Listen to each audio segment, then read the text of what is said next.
Sekumpulan suku Dani ini tengah berkisah tentang Wamena, salah satu distrik di Provinsi Papua yang menyimpan sejarah panjang orang-orang besar.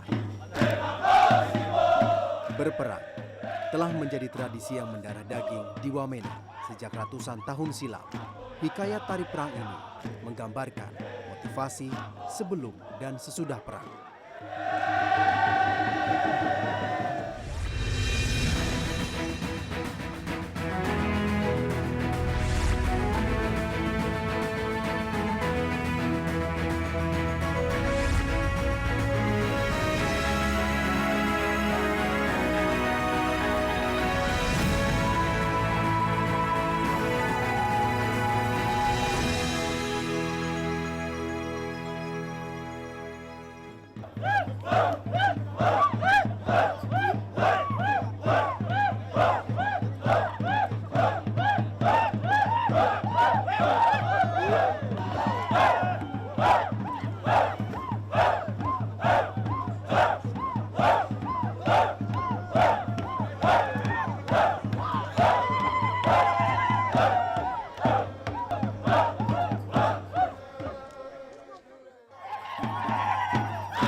Ada banyak keindahan yang tak bisa dituturkan.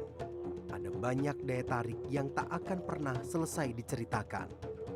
Potensi yang terpendam di tanah yang terkenal dengan lembah Baliem ini memang begitu melimpah. Sungai-sungai yang mengalir dari pegunungan menjadi tanda terjaminnya kesuburan tanah di Papua. Danau Habema, danau tertinggi di Indonesia, berada di ketinggian 3.300 meter di atas permukaan laut. Dahulu, sebelum Indonesia merdeka, danau ini diyakini menjadi lokasi pendaratan pesawat asing pertama di Papua pada masa Perang Dunia Kedua. Sejak itu juga, ditemukan sebuah lembah luas yang diapit pegunungan bernama Lembah Baliem. Lembah yang menyimpan keunikan tersendiri, sebab terletak di ngarai pegunungan Jayawijaya.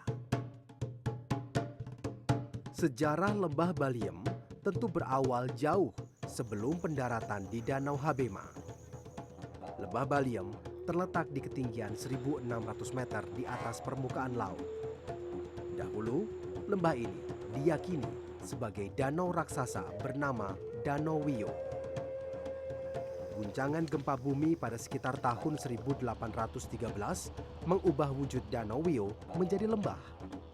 Batuan menyerupai karang dan pasir putih di perbukitan ini menjadi penguat cerita tersebut. Sedikitnya terdapat 12 titik pasir putih di bukit sekitar Lembah Baliem. Pasir putih yang terletak di perbukitan seperti ini bukanlah satu-satunya yang menjadi daya tarik dan misteri di sekitar Lembah Baliem, Kabupaten Jayawijaya, Wamena, Papua. Masih ada suku Dani, suku yang diyakini menjadi penduduk asli Lembah Baliem sejak ratusan tahun lalu. Suku yang masih bertahan sampai saat ini dengan cara mereka sendiri. Suku yang berperang untuk mempertahankan teritori dan menjaga harga diri. Perang dapat terjadi antar suku maupun antar keluarga. Penyebabnya antara lain adalah perebutan hak tanah, harta, maupun sengketa wanita. Tak jarang, perang juga terjadi karena keluarga memperebutkan mumi leluhurnya.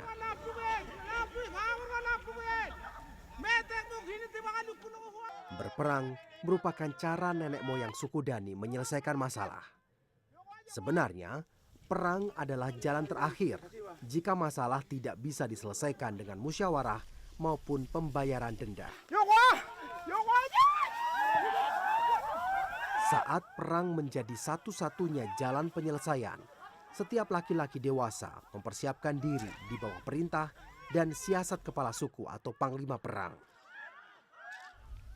Perang dimulai saat permasalahan tersebut telah menelan korban. Dan perang belum akan berhenti sebelum darah maupun nyawa telah lunas dibayar. Ya itu Pak, menurut itu semuanya mau menang. Dari sini juga dia masuk, dia juga pikirannya menang. Di sana juga dia pikirannya menang. Tapi setelah tengah-tengah korban ini mereka tidak tahu. Nah, jadi dari situ mulai saya lihatnya, biasanya di sini korbannya ada 3. Yang suku yang sebelah sini pihak India.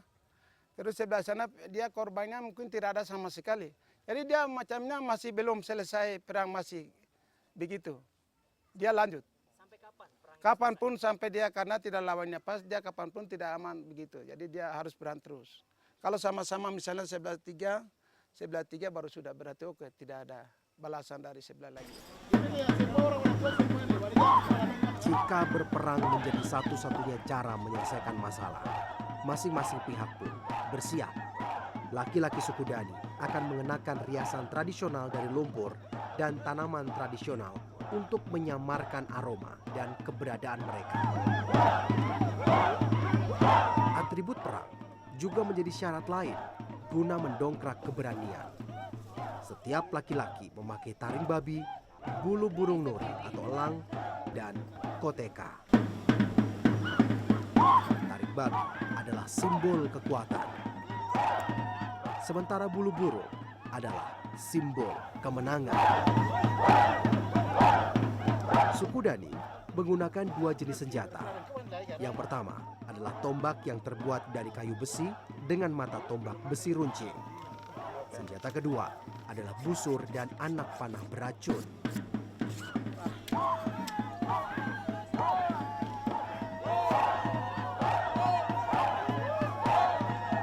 Suku Dani memiliki ciri khas saat berperang. Mereka berteriak, tanda siap menghadapi serangan. Mereka bernyanyi sebagai simbol keberanian dan kuatnya nyali.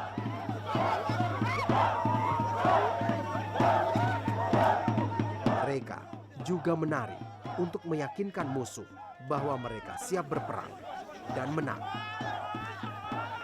Ya strateginya itu kita misalnya dari macam tadi, kita misalnya ada lawan kita, tandanya kita sudah di sana korban itu macam ada berkumpul berteriak lagu yang berteriak besar dansa itu. Berarti yang pihak di sana, oh itu kenapa? Dia mulai cek, oh itu berarti musuh datang bunuh kita. Berarti dia mulai siap lagi. Dari situ dia mulai balasnya berteriak macam lagu begitu. Baru dia mulai dansa-dansa, karena ya saya bilang kamu tandanya kalah.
Suku Dani diyakini menempati pegunungan tengah Papua sejak ratusan tahun lalu.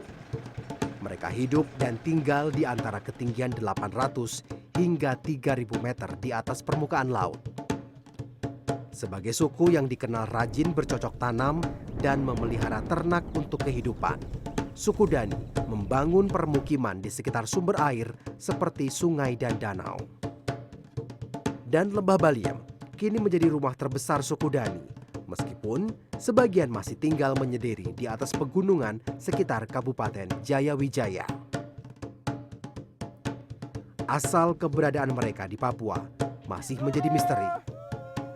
Ilmu pengetahuan memperkirakan keberadaan mereka adalah bukti gelombang perpindahan manusia dari daratan Asia ratusan bahkan ribuan tahun lalu.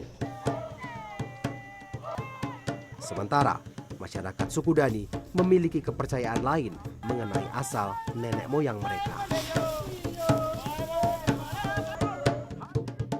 Kami yang ada di sini suku Dani, tapi lebih kecil lagi itu kami Witawaya.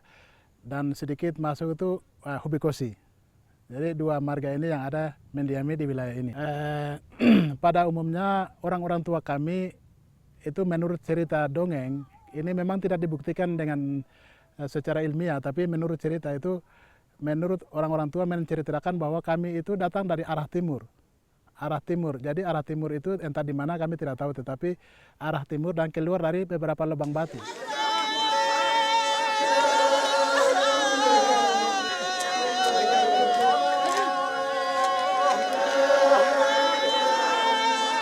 Keyakinan masyarakat suku Dani akan cerita leluhur atau sering mereka sebut dengan tete adalah landasan hidup mereka. Seperti tradisi membakar jenazah keluarga yang masih dilakukan suku Dani sampai saat ini. Setiap keluarga datang ke ritual bakar jenazah. Saat jenazah ditaruh di atas api, tangisan kerabat dan keluarga mengiringi kepergian jenazah ke alam ruh.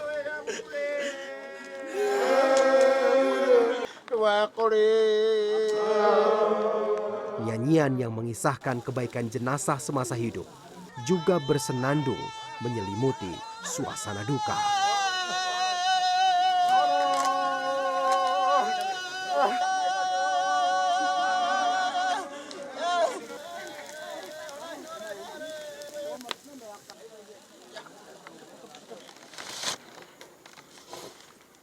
Tidak hanya dibakar, beberapa kematian suku Dani berakhir dengan pembuatan mumi.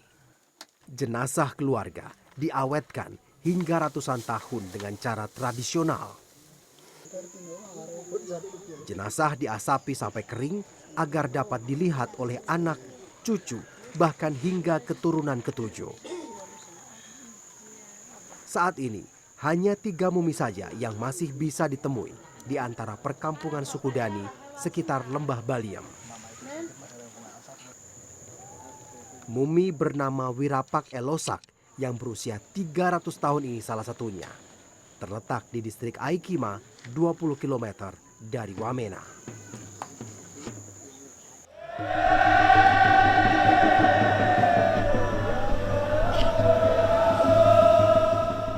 Perlahan, suku Dani menerima kedatangan manusia modern beserta kebudayaannya. Manusia modern pertama yang melakukan kontak langsung dengan suku Dani adalah pria berkeluarga negaraan Amerika, Richard Arkow, pada tahun 1935. Sejak itu, budaya baru seperti pakaian, pendidikan, dan agama mulai menjadi bagian hidup suku Dani. Ini terjadi sejak pemerintahan atau yang pertama masuk menyentuh di daerah ini adalah para misionaris.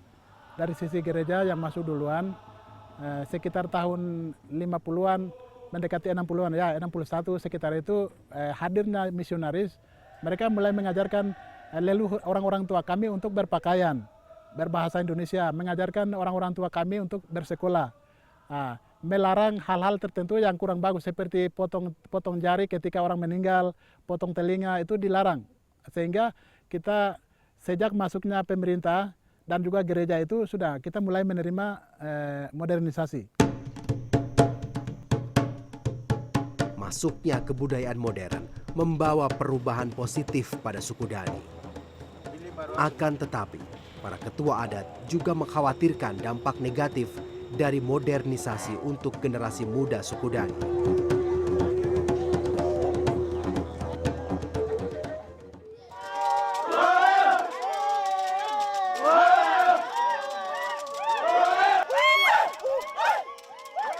Kisah percintaan antar budaya juga pernah dialami suku Dani di distrik Pisugi, Kabupaten Jayawijaya.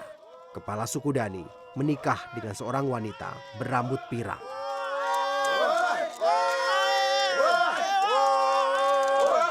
Yang namanya Obah Horok Boga. Dia asal kampungnya itu adalah Kampung Pabuma, distrik Pisugi. Beliau ini hidup di sekitar tahun 60-an sampai 70-an di sekitar itu. Kemudian beliau hidup di sana dan ada seorang wanita dari Jerman yang datang penelitian, lalu dia pernah kawin dengan seorang kepala suku yang namanya Obaharok Doga.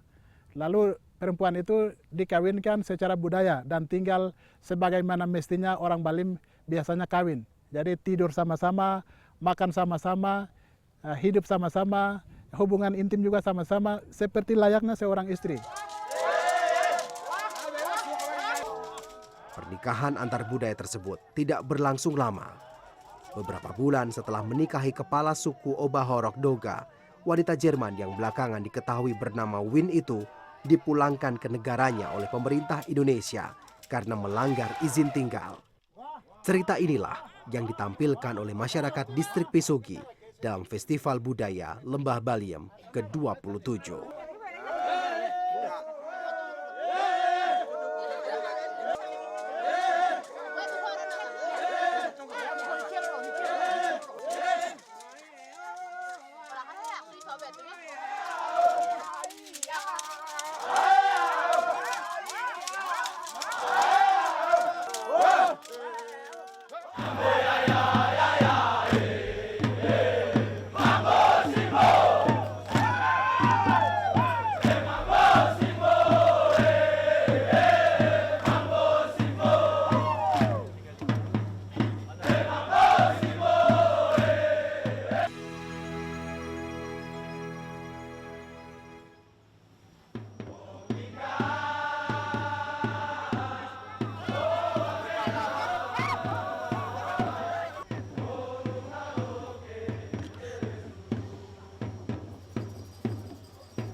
Cerita tentang peperangan, peta, dan sejarah besar Papua belum lengkap tanpa perayaan tertua di tanah Papua. Perayaan yang lazim dikenal dengan sebutan Festival Lembah Baliem. Digelar sejak 1989, Festival Budaya Lembah Baliem rutin diikuti oleh peserta dari 40 distrik di seluruh penjuru Lembah Baliem.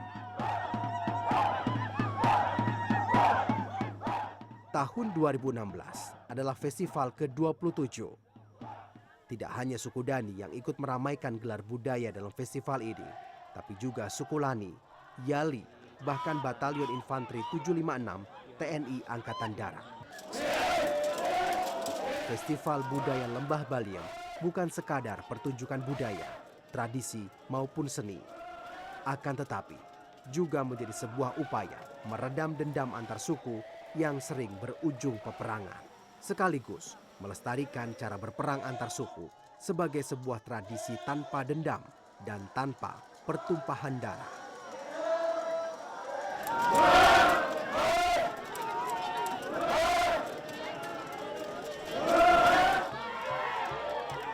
Saya pikir ini sesuatu kekuatan yang sebenarnya pemerintah coba untuk mengambil perhatian sebenarnya. Tetapi di dalam ini ada saling bermusuhan. Ingat bahwa sejak dahulu kala itu perang itu sudah ada. Dan kalau kita bicara sampai sekarang ini masih ada utang darah, Pak. Contohnya kalau Welesi dengan Mukoko, dia kalau perang ketika dalam adegan perang itu Welesi bunuh dari Mukoko itu contohnya 7. Terus dari Mukoko balas ke Welesi hanya 2. Ini masih utang, Pak. Ini turun-temurun dia akan cari terus. Maka Festival Budaya Lembaling kita coba untuk kolaborasi dia. Yang perang bukan Welesi dengan Mukoko, tidak boleh. Itu bukan perang jadi, Pak. Welesi dengan Welesi baku perang, satu kampung baku perang. Menjadi suatu anjang permainan, kan begitu. Kalau seandainya ini Welesi dengan Welesi pasti akan terjadi, dengan Mukoko pasti terjadi perang, Pak. Karena sampai 7 turunan, Pak, nggak lupa itu, Pak. Dia tetap ingat. Festival Budaya Lembah Baliem dianggap berhasil meredam gejolak dendam antar suku sejak pertama kali digelar.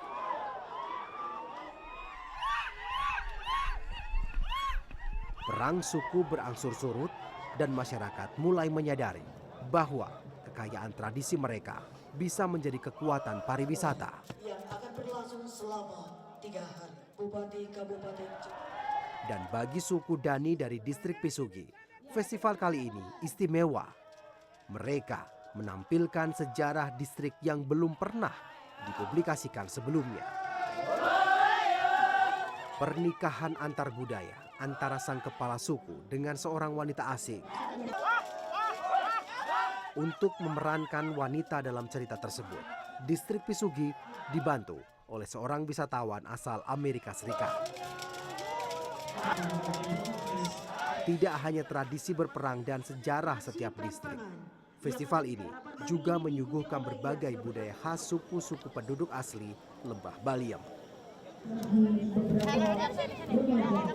Tradisi memasak suku Dani, bakar batu, juga menjadi daya tarik dalam festival ini. Cara memasak tradisional ini biasa dilakukan suku Dani saat menyambut tamu.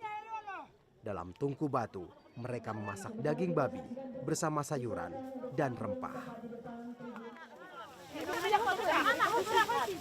Dalam festival kali ini, lebih dari 10.000 wisatawan hadir untuk menyaksikan budaya, tradisi, dan seni asli suku Dani, Lani, dan Yali. Hampir 1.000 wisatawan diantaranya adalah turis mancanegara.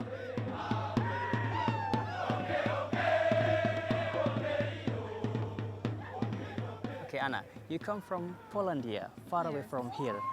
You cross the continents and island to see this festival of Baliem. That's This right. is worth it for you? It's well worth it.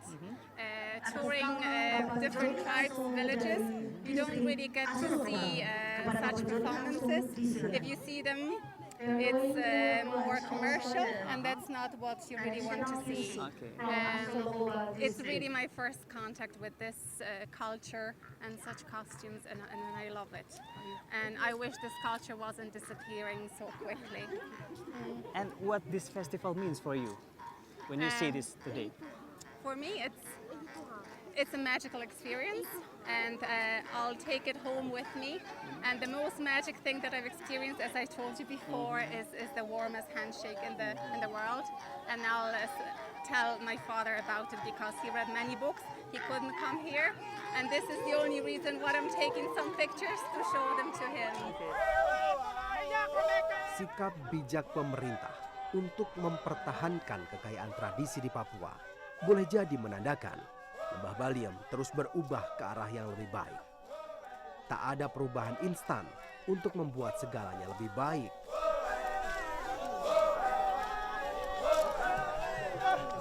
Festival Lembah Baliem mencerminkan bahwa perubahan seringkali bermula dari masa silam.